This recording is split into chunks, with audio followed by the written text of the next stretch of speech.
Good morning. It's time for Two Guys on Sports. I'm Larry Hazer. I'm Dick Olson. Good morning, Larry. Good morning, Dick. And, well, we got one state championship in the books. It's the state cross-country championships. Cross-country kids finished last weekend and made it through that Saturday. So Yeah. Whew, that was a chilly day. But, yes.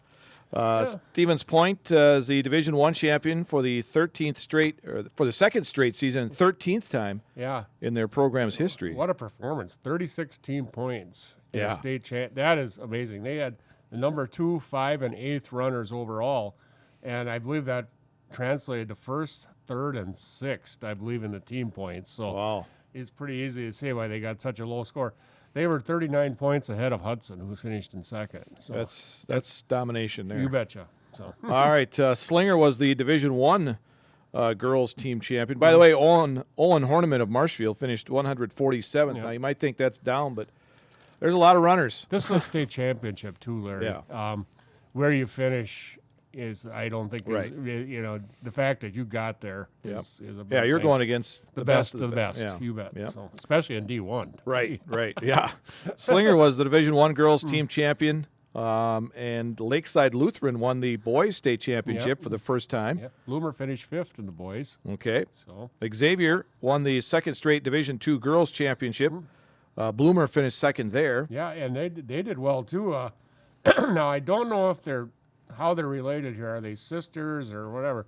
But Sierra Hartman was 3rd. Aaliyah Hartman was 17th, and Briella Hartman was 20th. All from Bloomer? Yes. Oh, wow. So Okay, I don't know. I don't know if it's Yeah. family or what. I didn't see the classes. Maybe they're triplets. I don't know. Wow. But, Okay. but the Hartmans were a big. I guess. And of course, Bloomer come home with a nice second place title and their girls team has been stellar all year. Yep. So, By the way, for the boys, I didn't mention in Division II, where Lakeside Lutheran won that team championship. Lucas Walker of Stanley Boyd and Max Adam of Colby Abbotsford were there. Yep, you And mentioned- finished in the top 80, I guess you could say. Yep, you bet. So Division III, Kohler won his second consecutive boys team championship. McDonald finished 9th. And Isaac Shear of Columbus Catholic, pretty respectable sixth place. Sixth place and only a junior. Yeah. He is going to be somebody to watch out for next year, Larry. So. Yeah, he finished high in just about every match or race he was in. And what a career he's had. Yeah. In both in cross country and track. He's just been a stellar career so far. So. Cree Defoe of Stratford finished 39th. Derek Grossman of Pittsville 56th. And Nathan Shear of Columbus Catholic 63rd at state. Lancaster won the Division III girls team championship. Assumption finished 4th. Colby 11th. Regis 13th. Yeah, Lucy Dolan with a second place finish for the Assumption Royals, leading the way there. And I believe if I looked on the schedule, do the girls basketball team play Assumption this year? Yes, they do in January Yeah, okay. at Assumption. Yep. So they've been going back and forth the last couple of years. Always got some good athletes at Assumption. You bet. And it's always a good game between them and Nilsville. Yes, it is. Too, Yep. you bet, so. All right, some of the individuals from our area for the girls in Division III, Shiloh Blake of Marathon 29th, Kayla Casperson of Stratford 41st, and Shaylee Zarza of Thorpe finished 70th. But again, like we said, just getting there. Yeah, placing is really no thing. You've accomplished I would think every runner's goal is to make it to the state tournament, and you've done that. So so you're playing with house money when you run at the state tournament. And how hard is it? I mean, to make it to state, you got to be in one of those 5 that are on the top 2 teams, or else be on a very, very good team. Right? Yeah. So it's not easy, and that's hard to do. Get to state as a team. So. Yeah. All right. So congratulations to all those individuals and teams at the state cross country meet held last Saturday in Wisconsin Rapids. Girls volleyball had their sectional finals. Columbus Catholic met a very good Waniwak Center team. In fact, they're at state. I'm excited to see this Waniwak Center team. They're at state again. They took the Dons in 3 sets, and I didn't think any team could do that. Yeah. So. Yeah, they're for real. I have a feeling. And St. Croix Falls, another team. That's back at state. Yeah, and they eliminated McDonald. Yeah, and shut them out. Yeah, McDonald was a defending D4 state champion. It moved up to 3 this year, but still, St. Croix Falls, tremendous team. In D4 over there tomorrow, Larry, we do have a little area representation as you have Wausau, Newman, and Prentice going in a semifinal in the early morning. So, and the winner of that will face I forget who Waniwak Center plays, but they play Fall River. Fall River, yeah, and they play the winner of that. So it's Not familiar with that school. Fall River is over by Mayville and that country, Oh, okay. south All right. of Beaver Dam down in that country. Okay. So. All right. Division I quarterfinals are today. This afternoon they'll have a couple, and then tonight they'll have two more, and then all four divisions have their semifinals tomorrow with championships on Saturday, and all those championships are going to be on the statewide TV network. Televised by, pretty much ABC stations, excuse me. The local ABC stations. AOW in Wausau, QOW in Eau Claire, is at XOW in La Crosse, I believe. So. Yep. Those will be covering the girls' championships. And they are doing most high school sports now. So yeah, the championships and pretty much all the sports are going to be on the statewide network. Which is neat. Then everybody has a chance to see them. Right. So. Yeah. Normally, or years past, you might have seen them on Bally Sports, but like the wrestling finals were on Bally. football was on. Yeah, Bally. baseball was on Bally, and so was football. And this year, all that stuff will be on. I believe I'm not sure about football. Football is too. Yeah, football, okay, statewide and network. that's wonderful. That's 2 nice days of viewing there. So Yeah, right. Yeah. Speaking of football, of course, they get into level 3 this week. We look back at level 2 last week, and we were over in Stanley Boyd doing St. Croix Falls and Colby. And how about St. Croix Falls? I think 7 in a row, and the score was 22-6, and actually I think that score was closer than it really indicated, Larry. St. Croix Falls had several penalties and I believe 4 turnovers. Yes. And of course it wasn't a nice night to play football either. So. No. But But Colby really couldn't do much offensively. They really handled Colby. And much like when they played Nilsville, the running game, their front line really controlled Colby's offensive line. It'll be interesting to see it. Of course, say it's a rematch for them with Northwestern, but Northwestern put 58 points up against Stanley Boyd, but gave up 48. Yeah, right. So Yeah. that should be an interesting matchup up with Northwestern. That's a Division 5 game. But let's take a look at some of those area matchups that involve area teams. We'll start in Division 7. The game that we'll be at 92.3 FM, WOSQ, Edgar at Boyceville. And how about Edgar? 20-0 over Regis. And I didn't think it was I thought they would beat Regis, but I did not think it was possible they would shut them out. Yeah. But they've shut everybody out. Yeah, 9 straight shutouts. They allowed a touchdown to Ellsworth and a touchdown to Stratford this year, their first 2 games, since 9 consecutive shutouts. So And Boyceville's no slouch either defensively, looking at the numbers. 11-0. And I would say their signature win on the year was Cameron. Okay. In a non-conference game, Cameron from the heart of the North, and a number 3 seed in Division 6. But there's a common opponent here too, Glenwood City. In the regular season, Boyceville beat them 28-0. In level 1, Edgar beat them 36-0. So I think these teams on paper match up pretty good. We will see. Okay. So that's a 7:00 game Friday night on 92.3 FM, WOSQ. The winner moves on to level 4. Yeah. And we are making the trip. Yes. We'll be up there for that one, covering that for you on 92.3 FM, WOSQ. Bangor and Cashton is the other side of that bracket. And Not familiar with Cashton has been highly regarded all season. They've been, they were the team everybody talked about down in that area. But Bangor with a rich tradition, and I forget they were a 3 seed. I forget who they beat here. They beat Pepin Alma. Pepin Alma put up a lot of points on here.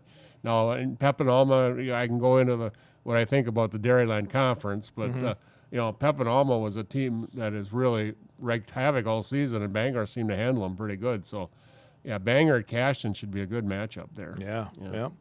Your team's still alive in Division 7? I am Division 7. I am perfect. Okay. Wow. Okay. Good. As far as the 4 teams I picked to go to level 4, all still there. Yep. So I'll just go over it quick. D1, I've lost Bayport. Division 2, I'm perfect. D3, I've lost Medford.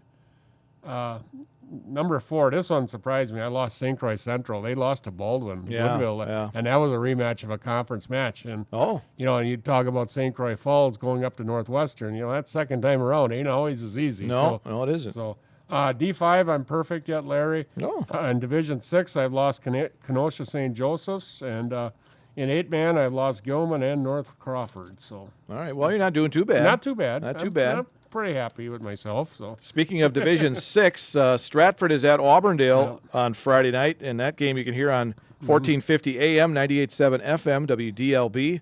2 against 1. Yep, and Stratford looks like they got the defense going. They shut out Mondovi, and Mondovi, a very good offensive team, and Stratford took them down 21-0. Yeah, and they also shut out their first opponent 49-0. So Auburndale beat a very good Coleman team, though, 33-22. So that should be a heck of a matchup over at Auburndale. And I can't imagine what the crowd is going to be up there.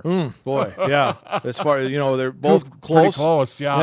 Yeah, that could be a sellout, standing room only. That could be a big one. So we talked about Cameron earlier. They're going up against Grantsburg on the other side of that bracket. Yeah, that's 1-3, I believe. So 1-3, yeah. Yep, so, Cameron tied for first with Northwestern in the heart of the North. So, and I don't know a whole lot about Grantsburg, except they always put pretty good teams on the field. So. Yeah. No, they got good softball teams. Good softball team. Pretty good baseball, too. Yeah. And I've seen some pretty good basketball teams come out of there, too. So. All right, in Division 5, I think the game that a lot of people may have circled on their calendars, Aquinas taking on Columbus. Yep. That's going to be at UW La Crosse. Yep. At Roger Herring Stadium. So you got the leading rusher all time. Yeah, that should Columbus. be a dandy.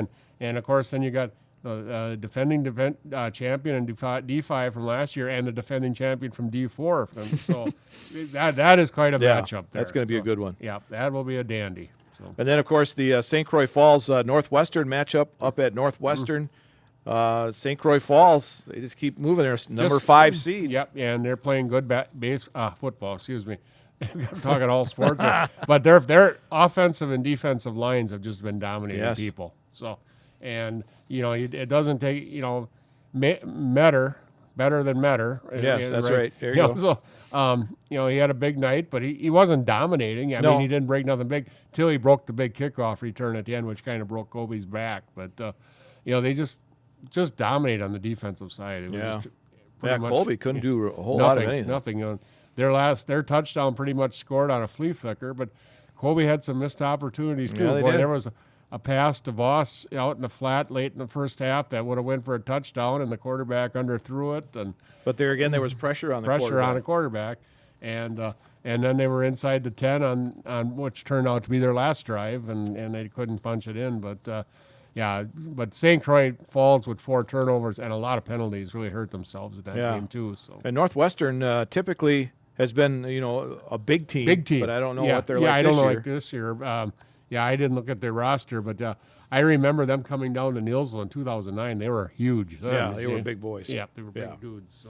All right, so level 3 of the WIA football playoffs for 11-player, and then you've got the 8-man semifinal. Yeah. How about the Thorpe Cardinals? Thorpe Cardinals knocking off number 1 ranked Gilman.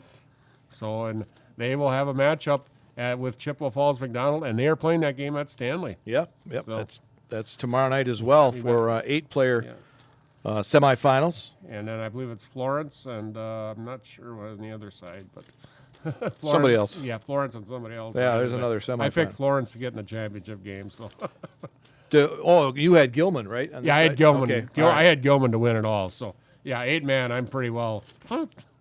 So, I don't know a lot about the 8-man teams, but what do you think of that McDonald-Thorpe matchup? Yeah, it should be an offense. I'll tell you what, Thorpe looks like they play pretty good defense. So they held Gilman at 20 points, and I don't think Gilman ever had a game under 40 this year.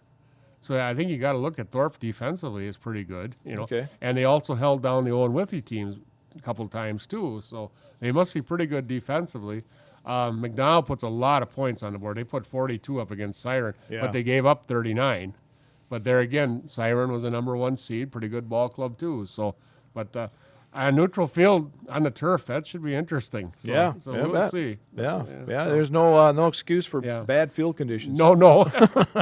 A great place to watch a game. And it sounds like it's going to be a little warmer Friday night than it was last week. Yeah, it was cold at Stanley. That wind was. And then the press box there faces the northwest, which is just perfect. Yeah, the wind goes right in the windows. Yeah. So. All right. Well, coming up.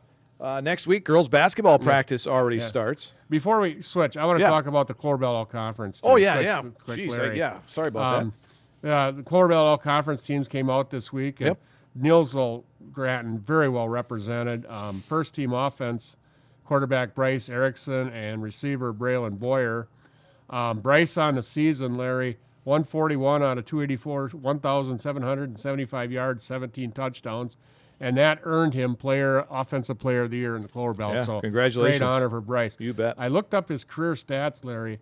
for his career now, is he was 264 out of 550. The 264 is second to Cody Craig all time. Okay. The 550 is first. Okay. 3,505 yards, second to Cody Craig. 33 touchdowns, and he beat Cody Craig by 6 touchdowns. Oh, well, good job.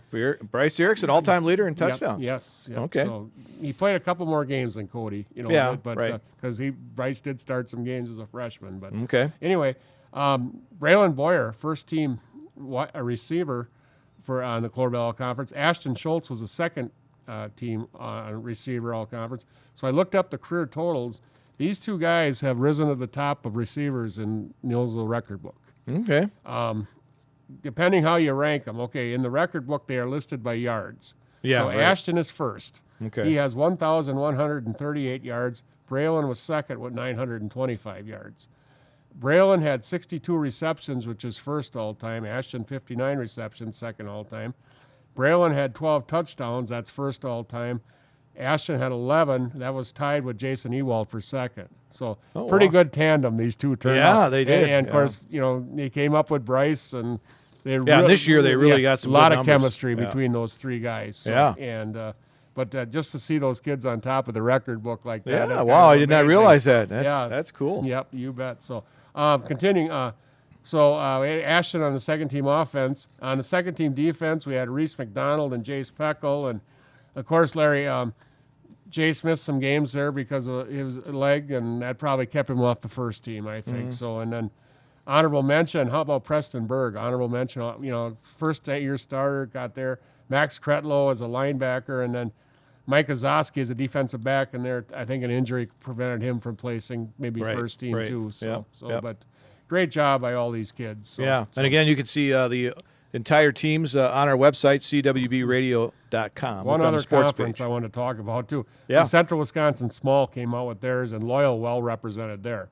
Dane Luchterhan, an offensive lineman. Devin Rail, an offensive lineman, our first-team picks. Louis Nicolai, a running back, a first-team offensive pick. On defense, Louis Nicolai is a defensive back. Kane Tolfer is a defensive lineman. Trin Shields is a linebacker.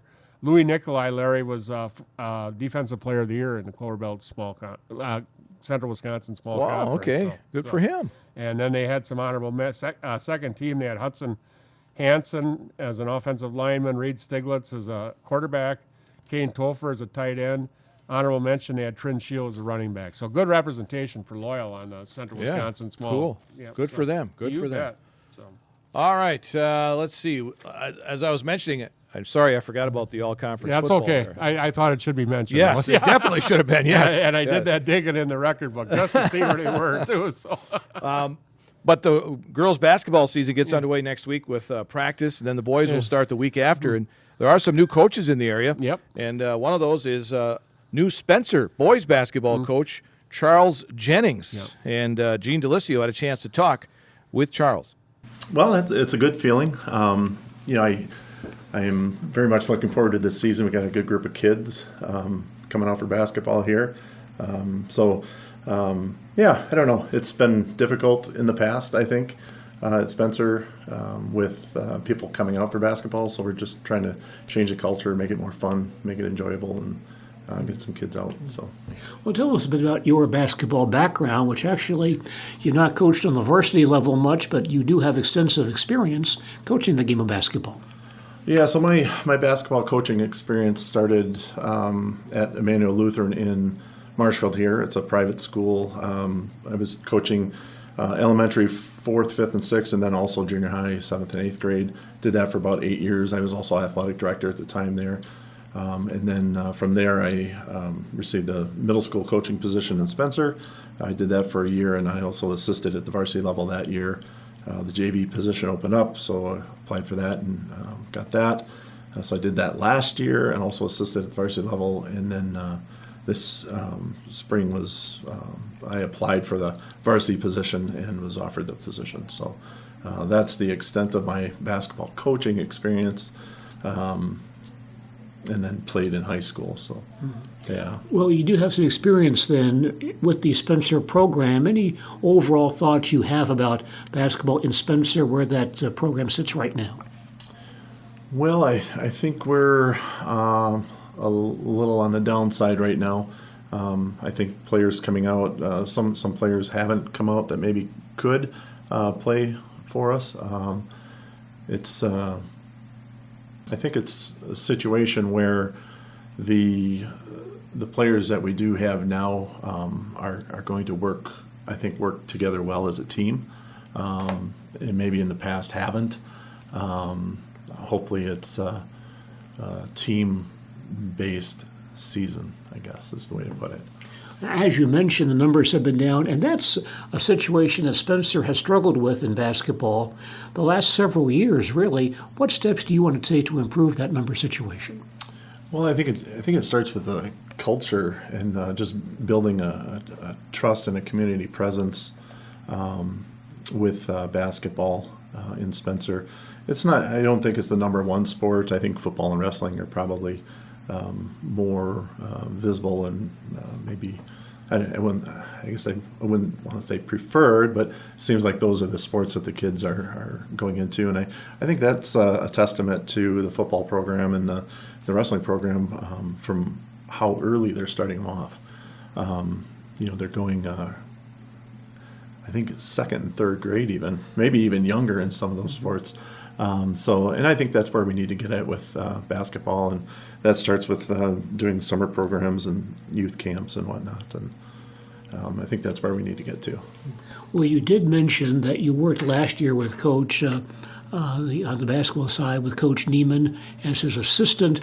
That taste of coaching varsity basketball, at least for that 1 year, how does that help you going into this position this season? Well, I think it gave me some experience, and it also gave me maybe some feel for the Spencer program and the players that are in it and coming out this year. Being able to assist Coach Neiman, I think was a huge benefit. I actually probably couldn't have asked for a better situation. It was a situation where he was very receptive to feedback that I had for him and whatnot. Not that he took it all the time, but it was a pretty good situation for me. So. And as you mentioned, you coached in the lower levels at Spencer before that, so you do know some of those kids, I would imagine. How does that help you also taking this position? Yeah, I think as far as having coached them before, there's a rapport that's been established and a trust, perhaps, or at least I think there has been, for those kids, so that they know my coaching style.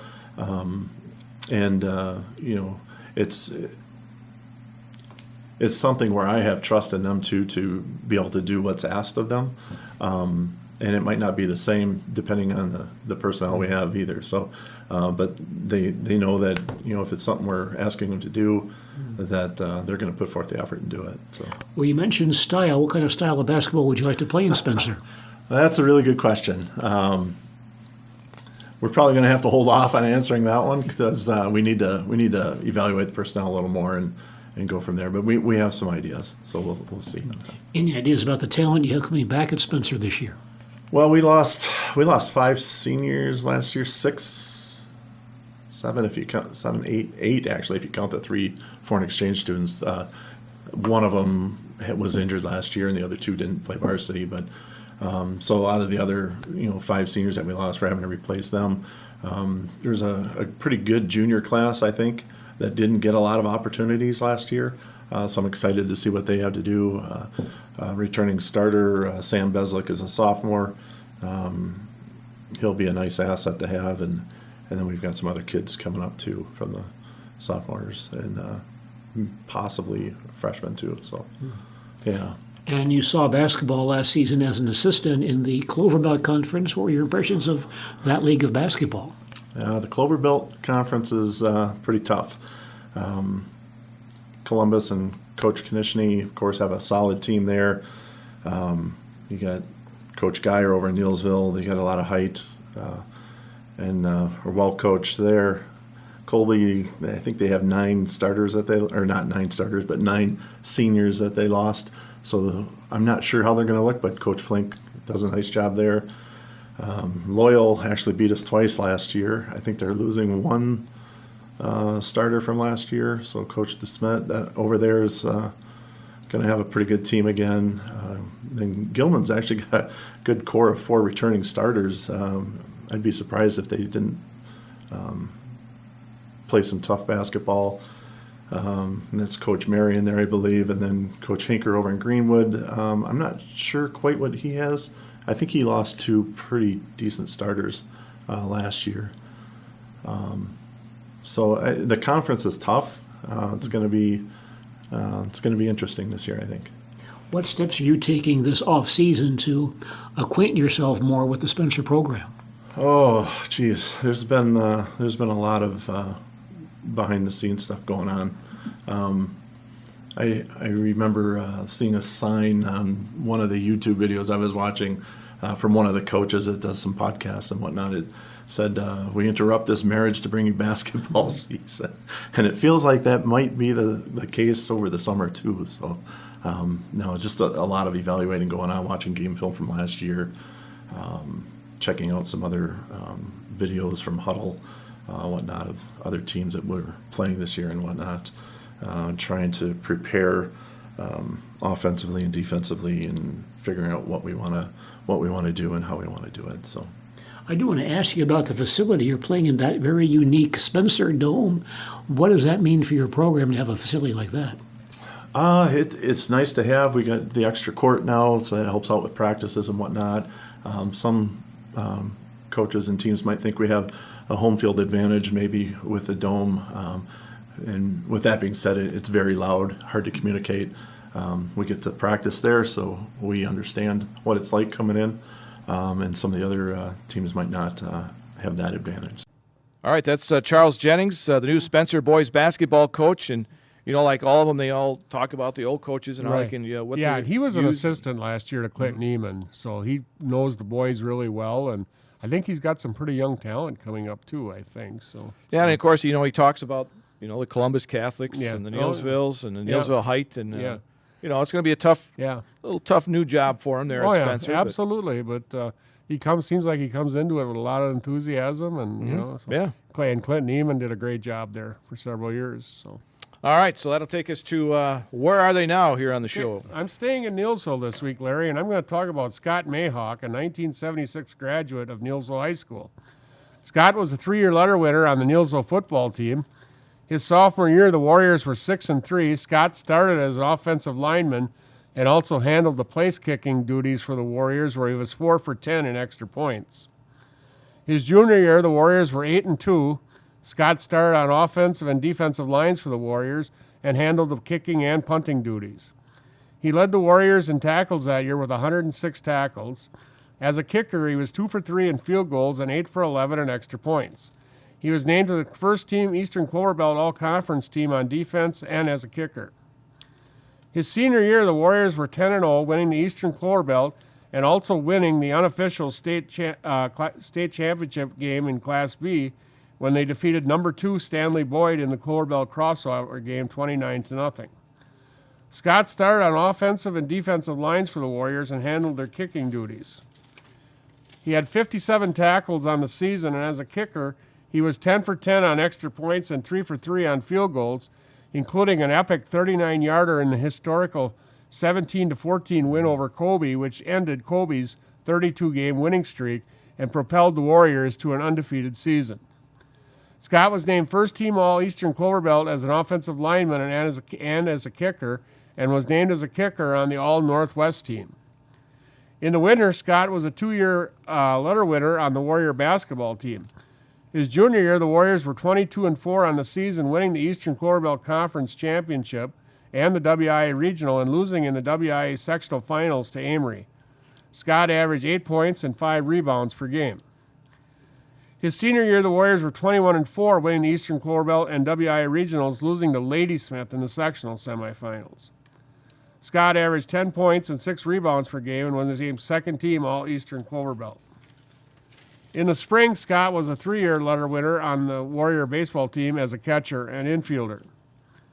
After graduation, Scott enrolled at UW-Eau Claire and joined the Blue Gold football team, where he would be a 3-year letter winner. His sophomore year, the Blue Golds were 5-6. Scott was a backup fullback and played special teams. His junior year, Eau Claire was 8-2. Scott again was a backup running back, carrying the ball 5 times for 16 yards and 1 pass reception for 7 yards. He was also the backup kicker, where he was 2 for 3 on extra points and 1 for 2 on field goals. His senior year, the Blue Goals were 3-5-2. Scott was a backup running back, carrying the ball 9 times for 28 yards and 1 pass reception for 5 yards. As a backup kicker, he was 4 for 6 on PATs and 1 for 2 on field goals. Scott graduated from UW-Eau Claire in 1981 with a degree in elementary education. He would later earn his master's in education administration in 1986. Today, Scott is a principal at Coronado Middle and High School, which is part of the Jennings Mountain Public School System, located in Galena, New Mexico.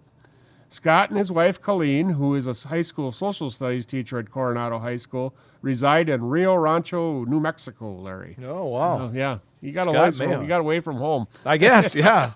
Oh, yeah, that's a good athlete. Yeah, that's a name from the past. Yeah, he was a big part of that 75 football team. Yes, so he was. He was. All right, so Scott Mayhawk, where are they now? New Mexico is where he is. Yeah.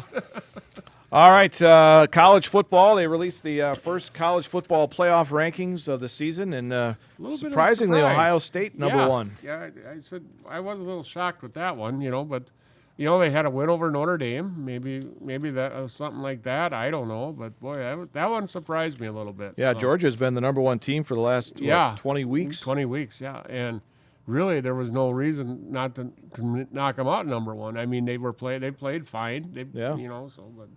It's first one of the year. So. Yeah. So Georgia's number 2, Michigan 3, and Florida State is 4th. Florida State undefeated. So yeah. So. And then Washington is already is up there as well at number 5, and many feel this Oregon team may be a team that'll be slipping into that top 4. I think it's the team out. We'll see them in Washington. That there should be a game there. And then Texas is knocking on the door too at number 7. So I've seen some. People that are predicting bowls. Yeah. And they had, I believe it was Texas, Oregon, Ohio State, and Michigan in the top 4. Okay. I think that a lot of people are thinking Michigan's going to beat Ohio State, which is going to knock them out. Yeah, we'll see. We'll see. But, quite honestly, I guess, after watching Ohio State last weekend, I wasn't told, they have the best receiver in the country. Yeah. There's no ifs, ands, or what's about that. But, I didn't think they ran over the Badgers like everybody said they would. Right, yeah, I was surprised at how close that game was. I thought the Badgers played pretty well. They were 10-10 in the third quarter. Right. They just, with Allen and DK out, they really didn't have the weapons to make any kind of comeback. But and sooner or later, Marvin Harrison's going to beat you somewhere or another. So, speaking of the Badgers, they are at Indiana this week. Yep, 11 o'clock on BTN Saturday. Okay. So. All right. And I would, let's say it sounds, Braylon Allen and DK will both be out. So it's going to be up to Jackson Aker to carry the load. And he looks like he's not a bad running back. He runs straight ahead, and he's not the big power man, but he's he's not going to get you 60, but he'll get you 6-10s or 10-6s or whatever you want to say. But Badgers need another win for bowl eligibility. Yep, they're 5-3. Indiana's. Hopefully there's no letdown after the Ohio State game. Yeah. So, but the quarterback, he's playing better, so we'll see. But a lot of work to do yet down there for Coach Fickle. yeah. There's still some work to do. Yeah, so. Packers did make a move before the NFL trade deadline on Tuesday, and boy, there's been a lot of talk about that. Yeah, letting Rasul Douglas be pretty traded to the Buffalo Bills. Because somebody said, well, they want to give their young guys a chance. Well, Eric Stokes is on injured reserve. Jair Alexander is in and out in the backfield, with a back problem, and so I don't know what they're thinking, but we'll see. But I think Mr. Douglas has been a little vocal too, and that might have been his ticket out of town too. Could have been, yeah. And quite honestly, they traded him in a 5th-round pick and got a 3rd-round pick. That's not bad. Bad return. And then they said, one of the analysts is saying that maybe they're trying to stock up picks in case Jordan Love don't work out. Yeah, well, nothing wrong with that either, I guess. I don't know. Draft a quarterback. I don't know. So, the Vikings went out and made a trade for Dobbs, because they lost Cousins. But, Yeah. I said I thought the winner of the trade was San Francisco. What they needed another defensive lineman like you and I need a hole in the head, And they got Chase Young. And they got Chase Wow. Young, yeah. And the Bears picking up Montez Sweats, those are quality guys, and so. Yeah, I'm not sure what the Commanders were. I don't know. All of a unloading. sudden they're unloading. Yeah, So unloaded both their defensive ends. you got new ownership out there though. Yeah. So maybe that's part of it. I don't know. But at one time, their defensive line was 4 first-round picks. Yeah, you're right. So. And then the Las Vegas Raiders pretty much cleaned house on the top. Yeah, Dave Ziegler, the GM, and Josh McDaniels, the coach, and I said 2 years ago they made the playoffs with his interim coach. He's I can't think of his name right. The Packers special teams coach. Oh yeah. Yeah. Not Pagano. Rich Pasasio or something. Like that. yeah, but they made the playoffs. Yeah. Well, then the owner, we can do better. And I guess he was enamored with Bill Belichick, so he hired Josh McDaniels, not remembering what Josh McDaniels had done in Denver. He has not done too. anything where he's gone No. as a head coach. And you look at the weapons he has, Larry. He had David Carr and Devontae Adams. They had Waller, the tight end that Yeah. they traded away last year. Jacobs, the Josh running back. Jacobs, Renfro. My goodness, And then on the defense, you got a guy like Max Crosby. My goodness, and they could, I don't know. So I can't explain that one.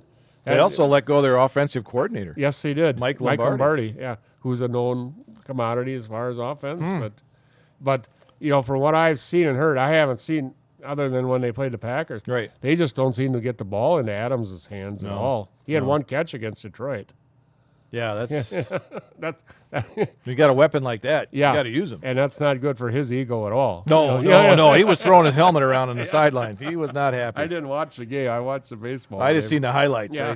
He was not happy. So it's crazy. But so NFL tonight, Tennessee is at Pittsburgh. yeah, big one. Sunday. The Packers play the Rams at Lambeau at noon on Sunday. So we'll see what happens there. So Well, they're going to try and stop a losing streak. yeah, well, you just traded away probably one of your better defensive backs, and they come in with Cooper Kupp and a couple other guys.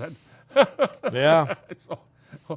But Stafford might be hurt though too. So Oh. yeah, so Oh. talk about Well, him that might missing, be different. missing the game. But anyway, though, at the 3:25 window, Dallas at Philadelphia Sunday on Fox. That should be a dandy, Larry. So Yeah, and that game over in Germany is not too bad either. wow, Miami at at Kansas City. Yeah, so that's worth getting up for if you have the NFL Network. Yeah. Buffalo, Cincinnati. Sunday night, good one there. Not bad there. Yeah, and then Chargers at the Jets. Of course, Jets getting a lot of national TV time for some reason. But you know what though, Larry? They're 4-3. And I don't think they would have been any worse or better. I think they're with probably Rodgers. exactly where they were with Rodgers. Yeah. Quite honestly, because so I think because they're playing a very conservative game, they're getting a good running game. Their defense was going to be lights out anyway. Yeah. So, Yep. so, Yep. so. All right. Well, what else we got to talk We about? got the Bucks. It's such a weird season. I never seen them where they had 3 home games to start a season. Yeah. Usually it's home and away or away and home, but Yeah, that was weird. yeah, they're they're. What do you think of the combination? Have you seen any games yet? I've watched a little bit. I think it's going to work out. Right? I think it's still a work in progress. I think they need to get Middleton a little more involved too. Yeah. But- That's going to be the thing. Yeah. Somebody might get left out. there along the- are going to be enough basketballs to go around. But Bobby Portis is playing well, so we'll see. And that one game they lost, Lillard only had 6 points. Yeah, right. So, I don't know. You don't want to really lay it all on him. No, you can't. So, but Atlanta always seems to give the Bucks. Yeah, they fits. do. Yeah. Trey Young just has field days. Yeah, against he them, does. so- Yeah. Oh well. Yeah. Oh, well. All right. So we're looking forward to, the men's basketball team for UW Wisconsin. Hard to talk about college basketball. They is play coming Point up. tonight, I believe, or is that last night? That was last night. Last night they played. But their regular season's coming up. Yeah. It's hard to believe, but yeah, got most of the rotation players back. Yeah. Yeah, they could be a force. So I don't know how the Big Ten stocks up. I really haven't looked at any. No, of I it, haven't looked at- But The Badgers always seem to find a way to get in the middle of it. So Yeah, what did I read? They were like they've won 20 or more games in 18 of the last 21 years. So. yeah, I think they've only missed the NCAA once in the last 21 years. I think. Yeah, last year they were in the NIT. Which is not heard of for them. No, They're usually the Yeah. NCAA Yeah, somewhere. so, All right. Well, we got football tomorrow night. yeah, Edgar at Boyceville. should be fun. So we'll see.